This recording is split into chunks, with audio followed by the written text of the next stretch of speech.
your perspective shifted. And now you think anybody that criticizes American foreign policy is just simply saying, "Meh, America bad," with nothing else to back it up with. You became less intellectually curious.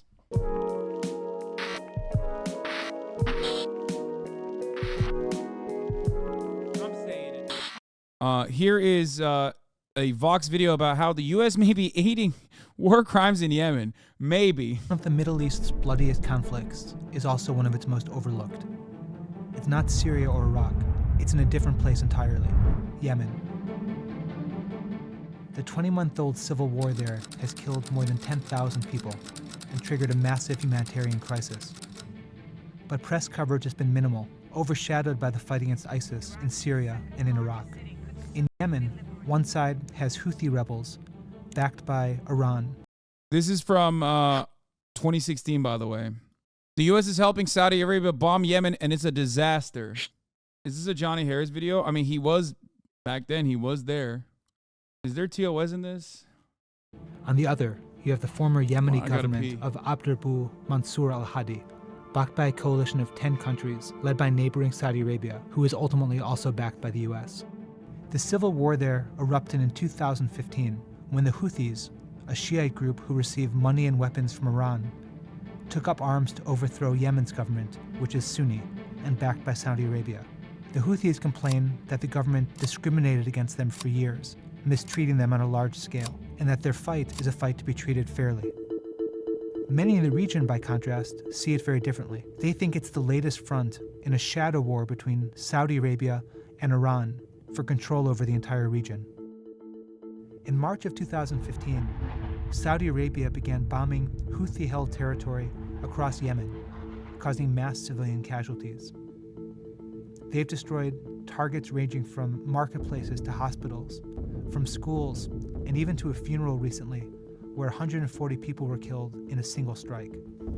In August, the Saudis bombed the vital port of Hodeidah, severely damaging a main source of Yemen's food and humanitarian aid shipments, and increasing the chances of mass starvation in what is already an impoverished country. The indiscriminate bombing has prompted investigations by the UN for possible war crimes. But while the Saudis are leading this bloody campaign, the blame also spreads to a great power whose support is directly contributing to the carnage, to the United States. No way, no, Saudi stop. Arabia militarily since World War II, selling arms, providing military aid, and training the Saudi military on how to use U.S. manufacturing. Including, literally, Al-Qaeda, by the way. If you remember the famous "America deserved 9/11" quote from a particular political commentator, if you remember the entire context of that situation, at that time, I was specifically talking about a certain veteran representative, okay, who had actually blocked a measure to stop giving arms to Saudi Arabia, okay? And I was actually criticizing him for blocking the measure to stop giving arms to Saudi Arabia, to continue giving arms to Saudi Arabia, while simultaneously talking about 9/11, about how, like, oh, they hate us because they ain't us. They hate us because they hate us. Those arms were ending up in the hands of Al-Qaeda, okay? American arms were being given to Al-Qaeda to be used in Yemen. Just something to remember, okay? Just something to remember. These are things that I've been talking about for years. So whenever people come to this broadcast and say, Hasan, you've changed your perspective, it's because they didn't understand my perspective at all, or rather, they thought, like, you know, Saudi Arabia is a good person, or is a good country to criticize, but America is not a good country to criticize, right? Like, I mean, just remember that. A throwback. If you have a problem supporting terrorists and those who fund terrorists, why did you vote against stopping our arms sales to Saudi Arabia 4 times? Those weapons are now literally in the hands of Al-Qaeda. Precisely the point I made in the video that cuts off right before. Obviously, I don't support terrorism. After all, I'm criticizing the American government for supporting terrorism, both leading up to and post 9/11. I realize I use imprecise language that got easily weaponized by the right, but spare me your moral grandstanding. As far as the brave Mujahideen joke goes, it was direct reference to Reagan arming and commanding the Mujahideen, since we consider them our allies when we armed them. How many identical foreign policy blunders will it take for the U.S. to stop repeating the same mistakes? Damn, dog. That's crazy. That's crazy. A lot of people say, Hasan, you've changed. To them, I say, you've changed. You have. Or rather, you never understood my argument at all. You never internalized it. You never understood it. You thought we were in the same fight because you were like, oh, well, he's shitting on Saudi Arabia. I don't like those guys either. They're Muslim. They're weird. So funny. Damn, that guy was cooking. Get him on stream. Yeah. Just saying, man. Many people turn around and say, Hasan, you were base when you said America deserved 9/11, but now I'm mad at you. And it's like, no, dude, nothing changed. Nothing changed on my end. Something changed on yours. Okay? Where you decided, because your only understanding of politics revolves around petty drama from online political commentators and what they are telling you is the truth, that usually often aligns with American foreign policy, that your perspective shifted. And now you think anybody that criticizes American foreign policy is just simply saying, America bad, with nothing else to back it up with. You became less intellectually curious. Okay? That's what happened to you. I didn't change. I'm still the same guy.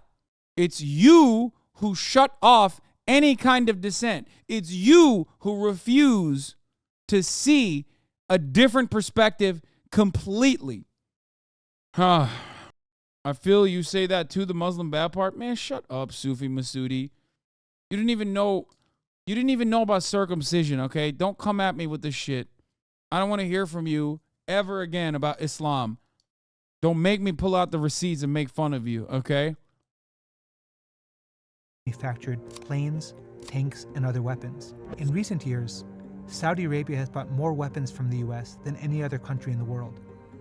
Just since March of 2015, the U.S. has authorized $22 They show empty grave digging. I don't think that's TOS. No, that's good. That's fine. billion worth of weapon sales to Saudi Arabia.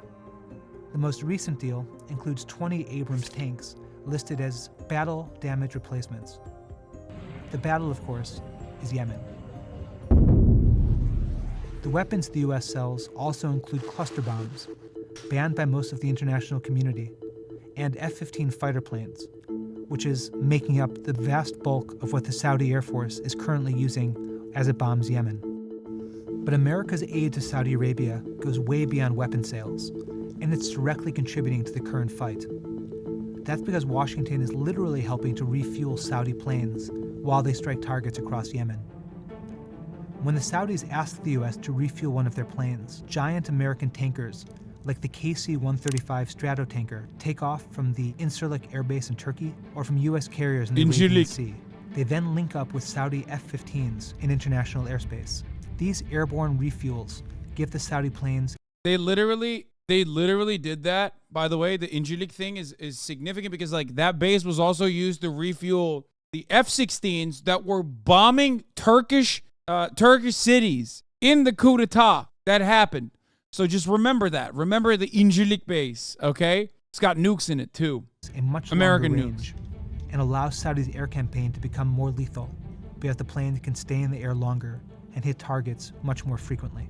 As of late November, the U.S. had flown more than 1,600 refueling missions to over 6,300 aircraft in the skies bombing Yemen. That's an average of 2 a day. So why is the U.S. so supportive of this bloody campaign? The most important reason is the Iran nuclear deal. In 2015, the Obama administration offered to drop its crippling economic sanctions on Iran in exchange for Iran limiting its nuclear.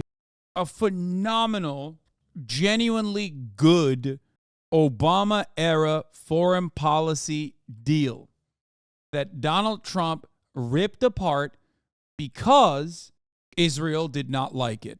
Straight up. Okay? 1,000%.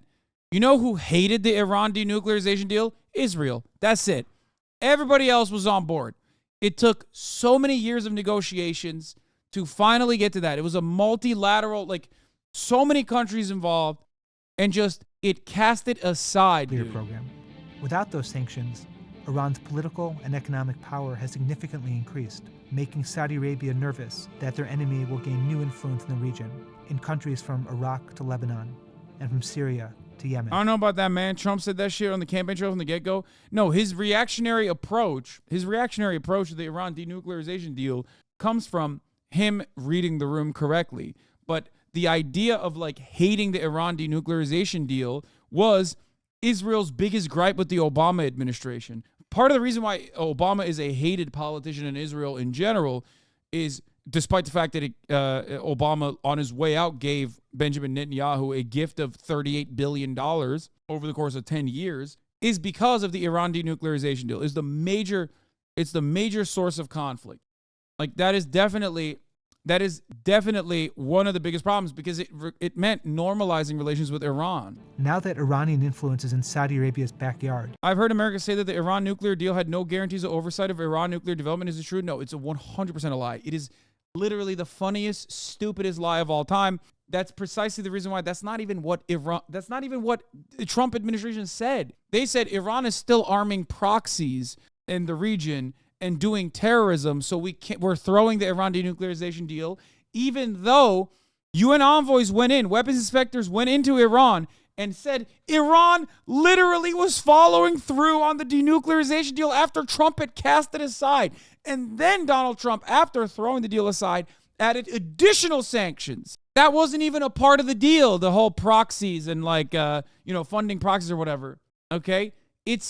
I'm telling you, one of the gravest, it was just one of the worst things that the Trump administration did as it pertains to foreign policy. Remember, Donald Trump is such a dove, right? The Saudis fear that Houthi rebels loyal to Iran will now be literally on the footsteps of their country. They want U.S. help beating them back. Secondly, the intervention in Yemen is also a part of the IAEA literally had cameras throughout the nuclear facilities. The criticism was the lack of sanctions was allowing the Iranians to fund its proxies like Hezbollah. Exactly. That's it. That's why. The deal was not cut on the proxies being funded. The deal was cut on the basis of Iran denuclearizing, which was good. That was a good thing.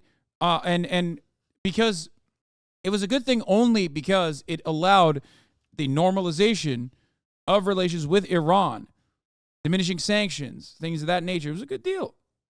Anyway, what's your proof that Saudi did fund Al-Qaeda? What's my proof that Saudi Arabia funded Al-Qaeda? What?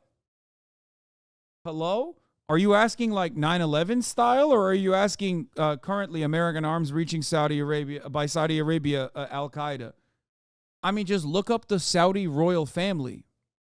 I don't know if you know about a little-known man who probably should have joined the NBA instead of, trying to dunk on the Twin Towers. Okay? His name was Osama bin Laden. I don't know if you know about him. Maybe you saw him. He's popping off on TikTok recently. He was 6'7". He was tall as hell. Yeah. All right, let's continue. The U.S.'s broader counter-terrorist strategy for the Middle East. The goal of U.S. policy in Yemen is to make sure that Yemen cannot be a safe haven that extremists can use to attack the West and to attack the United States. Yemen is home to the most active and dangerous branch of Al-Qaeda. The U.S. has a major interest in preventing this terror. Yeah, who were they being funded by? From taking advantage of the power vacuum in Yemen to plot new attacks. Finally, the U.S. is honoring one of its longest-standing and most important allies. Since World War II, Saudi Arabia has been a vital partner against communism and now terrorism. The Yemen campaign is a high priority for Saudi Arabia, and that makes it a priority for the United States. But as the war devolves into a bloody stalemate, the administration is increasingly... He was 6'4", 6'5", bro. He was literally your height. I thought he was like 6'7". People used to say he's 6'7". Worried about being complicit in potential war crimes. In State Department documents obtained by Reuters, a meeting agenda from January of 2016 talks about limiting exposure to LOAC, which means the law of armed conflict. Some in the White House worry that the U.S. was potentially violating that law because of its assistance to Saudi Arabia. In those documents, State Department officials also discuss the implications of a 2013 International Court decision implying that if the U.S. were to provide practical assistance, encouragement, or moral support to the Saudis, the U.S. could be charged with war crimes itself. In an effort to avoid this, the U.S. issued a no-strike list to the Saudis to try to mitigate civilian casualties. It's so funny that like our other regional ally, rather regional proxy, identical situation. It's like our unconditional support for Israel, just like our unconditional support to Saudi Arabia, on identical terms, is putting us liable legally for crimes of genocide. But of course, it doesn't matter what happened with the Saudi situation. Nothing. What will happen with the Israel situation? Most likely the same. Okay? It included things like known hospitals, universities, schools, cemeteries. The Saudis appear to be ignoring it. They appear to be ignoring it. The laser guidance that we gave the Saudis guided those missiles that we gave to the Saudis. Like, in the rubble, I remember covering the school bus that blew up, okay? And it was like, there was literally a piece of the munitions used inside of in the rubble, the school bus that was blown up. And I think it was Raytheon, wasn't it? One of the military-industrial complex beneficiaries. The UN estimates 10,000 people have died in the fighting, that 370,000 children are malnourished, and that 10,000 other children have already died. Shredded backpacks with like melted child skin on it next to the remaining, the remains of a Raytheon missile. Great advertisement. So here is what, by 2020, by 2020, in 4 years after this, that number had skyrocketed. What is the overall like total? Here, let's look at the Wikipedia. It was Raytheon. My man said, "When is the next 9/11 gonna drop?" Oh, it wasn't Raytheon. It was Lockheed Martin. Damn, sorry. Bomb that killed 40 children in Yemen was supplied by the U.S. Oh. It was an MK-82. Nice. I mean, they all create some of the best child killers. Like they're just so good. America's best export. Like we make the best child killer bombs. It's so good. Shit. All right, never mind. Let's continue. From preventable disease. Nearly 3 million people have been pushed out of their homes in the last year of fighting alone. Truces have come and gone, while hopes for peace talks falter. The Houthis continue to run the government in the capital of Sana'a, raising questions about what Saudi Arabia has actually accomplished, and whether any of it could possibly be worth the cost. By the way, this is why the same dynamic for liberals, when they heard about the genocide in Yemen, heard that like Saudi Arabia was doing it. So they were like, oh, okay, that's a permissible thing to criticize, right? Now, though, when America is bombing Yemen directly, okay, at the behest of America's ally, Israel, now they're going to be like, dude, so worth it. Actually, the Houthis are the real bad guys in every situation, probably the worst guys. Remember, the very same people, I told you this yesterday, when America first blew up positions in Yemen, I told you that they were you could key search, if they haven't already deleted their older tweets, you could probably key search like people condemning Saudi Arabia for the genocide in Yemen back in like 2016, 2017, 2018. And then those very same liberals now being like, actually the genocide wasn't really a genocide. It was a double genocide. It was the Houthis that were doing the genocide. Here at home, in Congress, some lawmakers from both parties have talked about stopping weapons sales to Saudi Arabia until it does more to keep the air-worn Yemen from causing massive human rights abuses.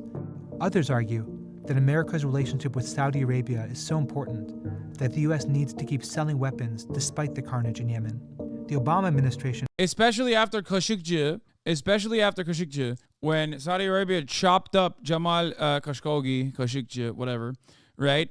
And Donald Trump was asked, like, what's up? You're going to keep giving them $10 billion in worth of weapons? And Trump straight up said, what are you going to do? Like, who's going to buy the weapons? Somebody has to buy the weapons. if they don't buy it from us, they're going to buy it from Russia. And every liberal united in collectively saying, how dare you, sir? How dare you?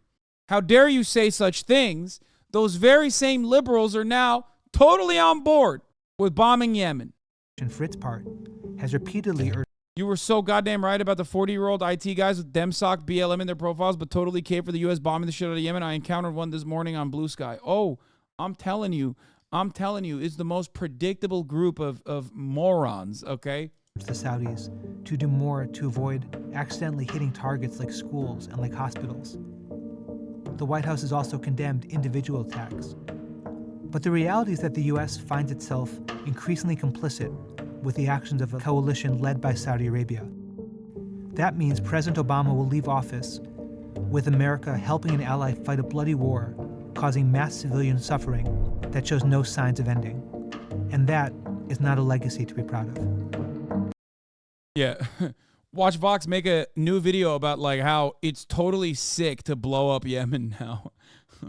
Why is killing Islamic jihadists bad? Great question, Saint Matriarch. First and foremost, I don't think we should be killing Islamic jihadists, okay? Especially because what you consider to be an Islamic jihadist is obviously most likely guided by white supremacist opinions. Secondly, this conflict, the closest thing that you associate to Islamic jihadists would be what? Salafists, right? I assume like the Al-Qaedas of the world or maybe the ISIS, right? The irony here is that it was the Al-Qaedas of the world that were that the Houthis were fighting against. So America is now aligning with was aligning with the jihadists in that circumstance, or whatever you consider to be a jihadist. I personally don't think that we should be doing genocide, ethnic cleansing, bombing campaigns using cluster bombs against any kind of religious group of individuals because we've decided that they're fundamentalists. And that extends even to Nazis in America. Okay? That's just me. I think that there are better solutions, like, fixing the underlying material inequalities and dealing with people like they are real human beings. Okay? That's what I think. This was one of the saddest and funniest clips of the entire relationship between Trump and MBS. He literally had a catalog of weapons. Dude, also MBS loves him, though. Over a fairly short period of time. I was in Saudi Arabia in May. He loves MBS. And we are bringing back hundreds of billions of dollars into the United States, and we understand that. And how then do you determine who is fundamentalist, jihadist? Genuine question. You don't. That's the whole point. And that's precisely the reason why it's a stupid idea, especially when you are super far removed from what's going on there. That's my point. You don't. There is no Islamist jihadist that you're blowing up in that situation. You're just blowing up Arabs. You're blowing up Muslims. You're blowing up brown people. And then you leave the rest in rubble. And then those that survive the bombing campaign become the next line of what you consider to be a jihadist or whatever the fuck. They understand that some of the things that have been approved and are currently under construction and will be delivered to Saudi Arabia very soon, and that's for their protection. But if you look in terms of dollars, $3 billion, $533 million, $525 million, that's peanuts for you. That's so sad. It is peanuts.